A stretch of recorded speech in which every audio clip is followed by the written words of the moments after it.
کس طرح جاپان بنا، کس طرح دوبارہ جرمنی بنا. وہ جنگ دوئم میں وہ بالکل اپنا وہ ملیا میٹ ہو گئے تھے، بالکل وہ زمین بوس ہو گئے تھے، کروڑوں لوگ لقمہ اجل بن گئے تھے، کروڑوں لوگ.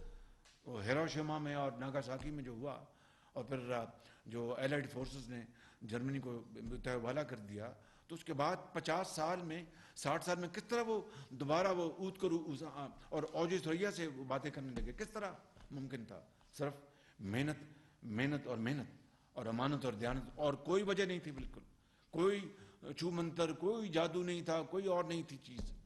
Japan third largest economy in the world, Germany fourth اور fifth largest economy in the world, China second largest economy in the world. China کا جو پر کیپٹا انکم جو تھی وہ پاکستان کے مقابلے میں 1949 میں ہم سے پیچھے، ایون ٹل لیٹ 70s پرابیبلی. سو میں یہ لمبی بات ہو گئی، بہت میں نے بات کی، لیکن میں آپ کو یہ گزارش کرنا چاہتا ہوں، آج بھی ابھی طے کر لیں کہ اٹھ کھڑے اور فیصلہ کر لیں کہ ہم نے اس قوم کی تقدیر بدلنی ہے. تو میں خدا کی قسم کھا کے کہتا ہوں کہ یہ تو پر ہمارے اوپر منحصر، پر اللہ کا کرم اگر ہوگا انشاءاللہ، اس کے کرم کو بغیر تو کچھ نہیں. اور خوشحالی اور ترقی وہ ہمارے مقدر انشاءاللہ ہوگی، اور انشاءاللہ دنیا میں پاکستان اپنا کھویا مقام حاصل کرے گا. مگر وہ کس طرح وہ شعر ہے نا جی کہ پھونک ڈالے یہ زمین و آسمان مستعار، اور خاکستر سے آپ اپنا جہاں پیدا کرے. یعنی جو خاک جو ہے اس سے نئی زندگی بنائے، نیا گھر تعمیر کرے، نیا ملک، نئی قوم تعمیر کرے. کیا اس میں اتنی اس میں گہرائی ہے اس انشار میں کہ کسی اور جگہ جانے کی ضرورت نہیں ہے.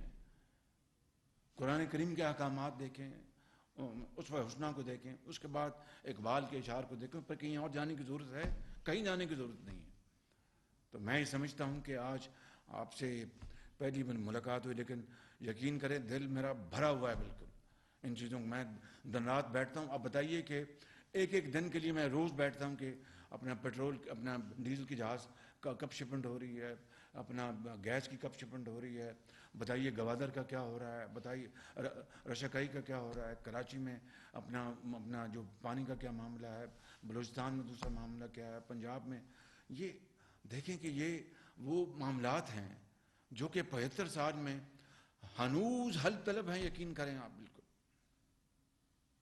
ہنوز حل طلب ہیں آج بھی. اچھا آج کل $57 ملین آیا، پرسوں ہمارے وہ جو پروگرام ہے روشن، تو بڑی خوشی ہوئی کہ اپنا باہر کے ہمارے جو عظیم جو سفیر ہیں پاکستانی، انہوں نے $57 ملین بھجوایا پہلے دن. ایک دن میں یہ سب سے زیادہ ریمیٹنس ہے ماضی کے ریکارڈ میں، ان ون ڈے. تو مطلب کہنے کا یہ کہ اعتماد پیدا کریں. اعتماد تب پیدا ہوگا کہ سچی بات کریں قوم سے، جھوٹ نہ بولیں، بتا دیں قوم کو کہ یہ غلطی ہوگی، ہمیں معاف کر دیں. انشاءاللہ یہ کام، جھوٹ کے اوپر جھوٹ بولنا، غلط بیانیاں کرنا، قوم کو دھوکہ دینا، یہ کہاں کی لیڈرشپ ہے، یہ کہاں کی سیاست ہے؟ تو اس لیے میں سمجھتا ہوں کہ ہمیں آج فیصلہ کرنا ہوگا، ہوش کے ناخن لینے ہوں گے. بطور قوم فیصلہ قوم تیار ہے. قوم کب تیار نہیں تھی؟ یہ 22 کروڑ عوام وہ تو آج بھی تیار ہیں اور کل بھی تیار تھے. تو اس لیے میں سمجھتا ہوں کہ ہمیں اب مزید وقت اور ہمیں ان کو آزمائش میں نہیں ڈالنا چاہیے. ہمیں اب فیصلہ کرنا ہوگا کہ ہم نے پاکستان کی تقدیر بدلنی ہے، اور وہ کچھ ہم نے کرنا ہے جو ایک ترقی یافتہ قوموں نے کیا، اور اس سے بھی بڑھ کر ہم کر سکتے ہیں. اس قوم میں بڑا وزن ہے، بڑی جان ہے، بڑی توانائی ہے. کیا کچھ رب تعالیٰ نے ہمیں نہیں دیا؟ اب بتائیے کہ یہ جو آپ چلتے ہیں دیامر بھاشا ڈیم سے اوپر جائیں نیچے آئیں، ایک 40,000 میگا واٹ کی کیسکیڈنگ ہے. اور ہم اس وقت دیامر بھاشا ڈیم کا وہ ڈیم بن رہا ہے، اس میں اپنا وقت لگے گا. وہ بھی میاں نواز شریف نے اپنے دور میں اس کی سنگ بنیاد رکھا.